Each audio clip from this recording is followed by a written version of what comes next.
চেন্নাই টেস্টে সাকিব আল হাসানের বাঁ হাতের ফিঙ্গার সার্জারির খবরটা কিভাবে প্রকাশ হয়েছে। ধারাভাষ্যকার মুরালী কার্তিকের কাছ থেকে সাকিবের ইনজুরির খবর চারদিকে ছড়িয়ে পড়ার পর এখন তো সাকিব টেস্ট ক্রিকেটকেই বিদায় জানাচ্ছেন। সাকিব তামিম সম্পর্কের ফাটলের কথা তো সবারই জানা। সাকিবের অনেক অনুসারীরা তামিমকে দোষারোপ করেছেন।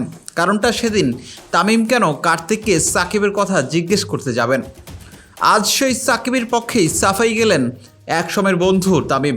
ভারতীয় ধারাভাষ্যকার পার্থিব প্যাটেলের ভুল ধরিয়ে দিলেন টাইগার সাবেক অধিনায়ক।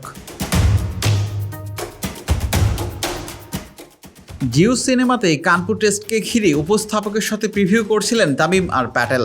প্রিভিউতে এই টেস্ট দেখার 3টা কারণ লেখা দেখাচ্ছিল। সেগুলোতে সবই ভারত কেন্দ্রিক। জাদেজার 299 উইকেট, কোহলির 9000 রানের রেকর্ড, কেএল রাহুলের অর্জন। তামিম নিজ থেকেই বললেন চতুর্থ কারণ দেখানো উচিত ছিল যে সেটা সম্ভবত সাকিবের শেষ টেস্ট। ঢাকার টেস্ট সাকিব খেলতে পারবেন কি না সেটা নিয়ে কিছু সন্দেহ আছে, তাই এটাকে অন্তত বিদেশের মাটিতে শেষ টেস্ট ধরেও এগোতে হবে। পার্থিব প্যাটেল আর উপস্থাপক তামিমকে বলছিলেন গত 20 বছরে টপ 5 অলরাউন্ডারদের একজন সাকিব। তামিম এগিয়ে এসে ভদ্রভাবে বললেন সাকিব গত 20 বছরের না, তিনি টেস্ট ইতিহাসেরই সেরা 5 অলরাউন্ডারদের একজন।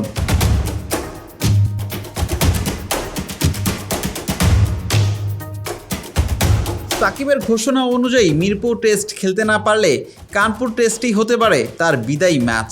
তবে বিশ্ব ক্রিকেটে সাকিব যতদিন খেলেছেন ততদিনই বীরের মতোই খেলেছেন। সবাইকেই তো একদিন থামতে হয়, তাই বিশ্বসেরা অলরাউন্ডারকেও থামতে হচ্ছে। আরেকদিকে বিদেশের মাটিতে ধারাভাষ্যকার তামিম ইকবাল নিজেকে নিয়ে গেছেন অনন্য উচ্চতায়। ক্রিকেটীয় দারুণ বিশ্লেষণে সবাইকে মুগ্ধ করে চলেছেন।